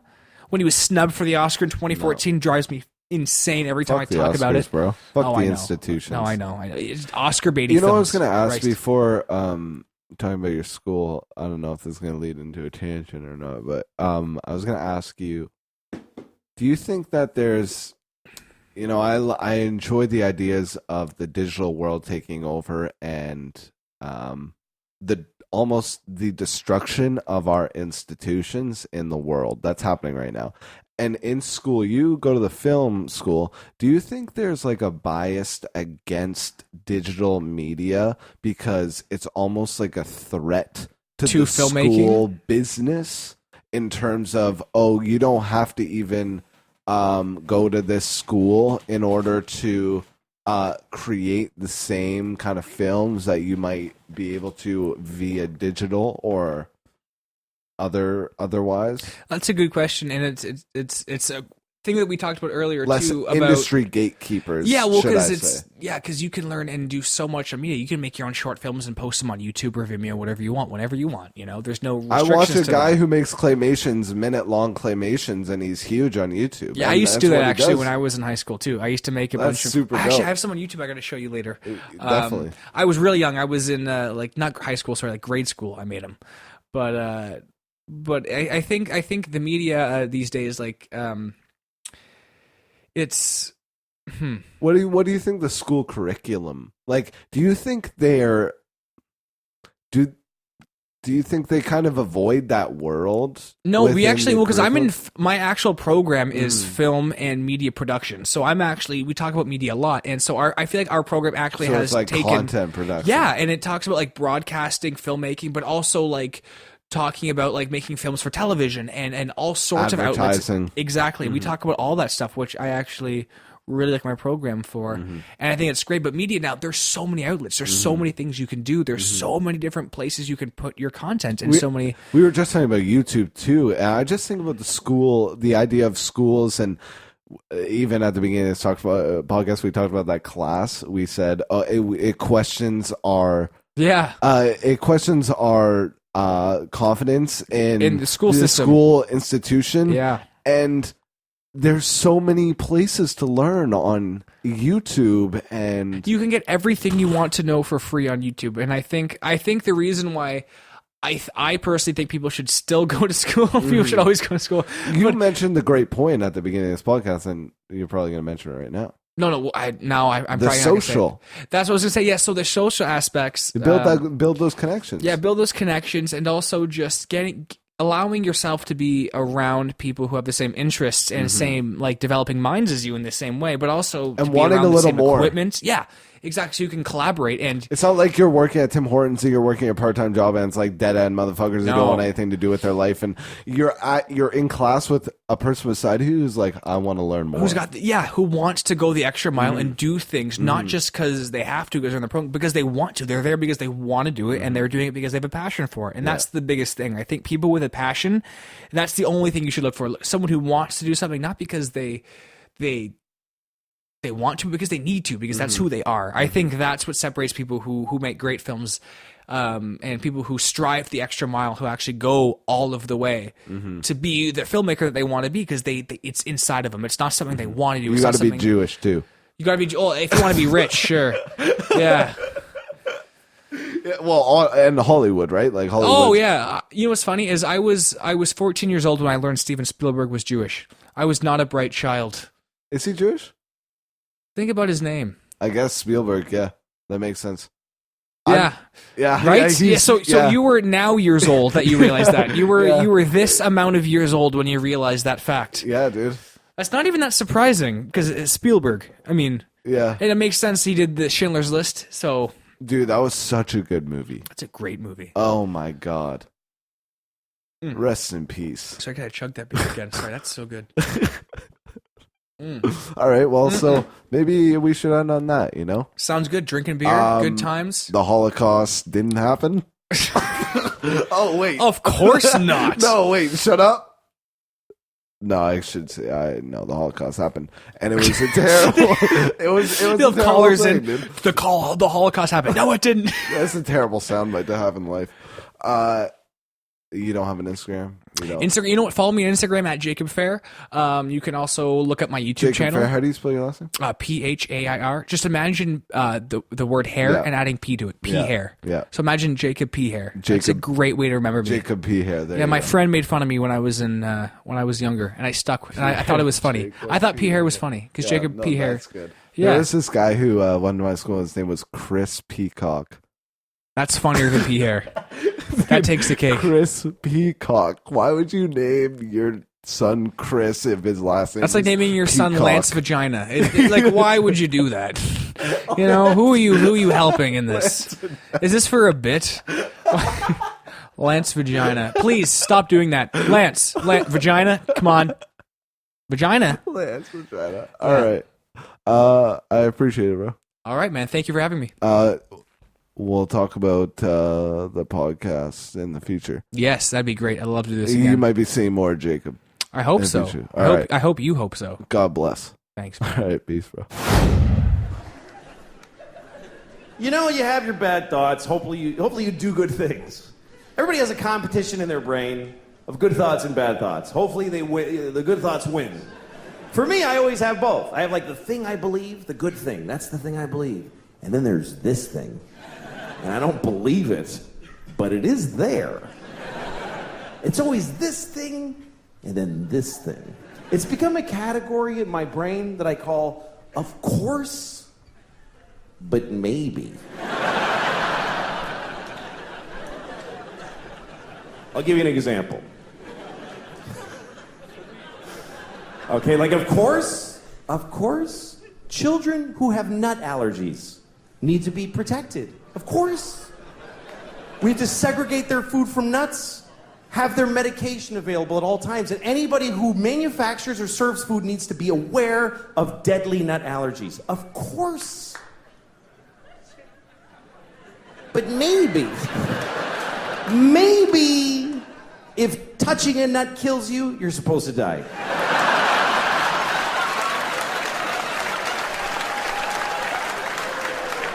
Of course not.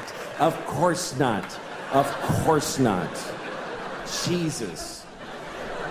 I have a nephew who has that. I'd be devastated if something happened to him. But maybe, maybe, if we all just do this for 1 year, we're done with nut allergies forever.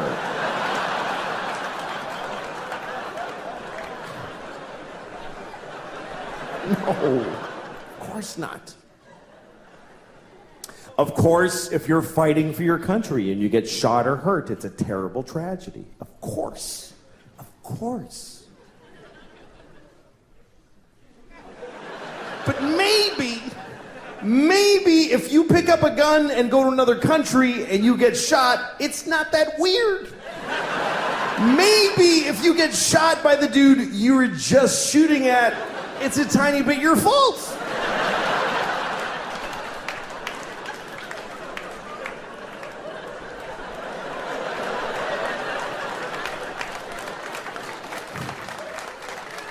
Of course, slavery is the worst thing that ever happened.